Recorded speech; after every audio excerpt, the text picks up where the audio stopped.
Assalamualaikum warahmatullahi wabarakatuh. Perkenalkan, nama saya Ahmad Irhamuddin. Saya mahasiswa dari UT Salut Lumajang dengan NIM 877987771 jurusan PGSD in Service Prodi Filsafat Ilmu. Di sini saya akan menjelaskan secara ringkas dan analitis tentang bagaimana ontologi, epistemologi, dan aksiologi membentuk dasar-dasar filsafat ilmu. Yang pertama, ontologi. Menurut kajian filsafat, ontologi merupakan cabang filsafat yang membahas tentang hakikat keberadaan atau realitas. Objek kajian ontologi adalah segala sesuatu yang ada, baik yang bersifat nyata maupun yang bersifat abstrak. Hal ini bisa dikaji dalam ontologi meliputi hakikat realitas, yaitu apa yang benar-benar ada dan bagaimana keberadaan itu dapat kita pahami. Ontologi tidak hanya membahas benda fisik yang dapat dilihat, tetapi juga hal-hal yang non-fisik seperti pikiran, nilai, dan ide. Contoh dalam kehidupan sehari-hari seperti benda fisik yaitu meja, kursi, buku, dan suatu benda yang dapat dilihat dan disentuh. Yang kedua, makhluk hidup seperti manusia, hewan, dan tumbuhan juga menjadi objek kajian ontologi karena memiliki keberadaan yang nyata. Yang ketiga, hal yang abstrak seperti perasaan senang, sedih, gembira, ini juga termasuk objek ontologi walaupun tidak dapat dilihat secara langsung. Contoh yang nomor 4, konsep atau ide seperti pendidikan, kebenaran, dan nilai moral juga bisa dikaji karena memiliki makna dalam kehidupan manusia.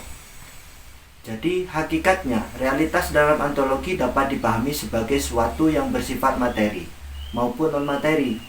Dengan demikian, ontologi berusaha menjelaskan apa yang benar-benar ada dan bagaimana keberadaannya. Jadi, dapat disimpulkan bahwa objek kajian ontologi adalah seluruh realitas baik yang konkret maupun yang abstrak, disertai contoh nyata dalam kehidupan sehari-hari. Yang B, epistemologi. Epistemologi adalah cabang filsafat yang membahas tentang bagaimana pengetahuan atau ilmu diperoleh, metode yang digunakan, serta bagaimana kebenaran suatu ilmu dapat diuji. Epistemologi menjelaskan bahwa ilmu diperoleh melalui proses seperti pengalaman, observasi, pemikiran atau rasio dapat dan penelitian. Metode yang digunakan bisa berupa metode ilmiah seperti mengamati, merumuskan masalah, melakukan eksperimen, dan menarik kesimpulan. Kebenaran suatu ilmu kemudian diuji melalui pembuktian baik secara logis maupun berdasarkan fakta yang kita amati. Contohnya, seorang siswa ingin mengetahui apakah tanaman membutuhkan cahaya matahari untuk tumbuh. Ia melakukan pengamatan dengan menanam 2 tanaman.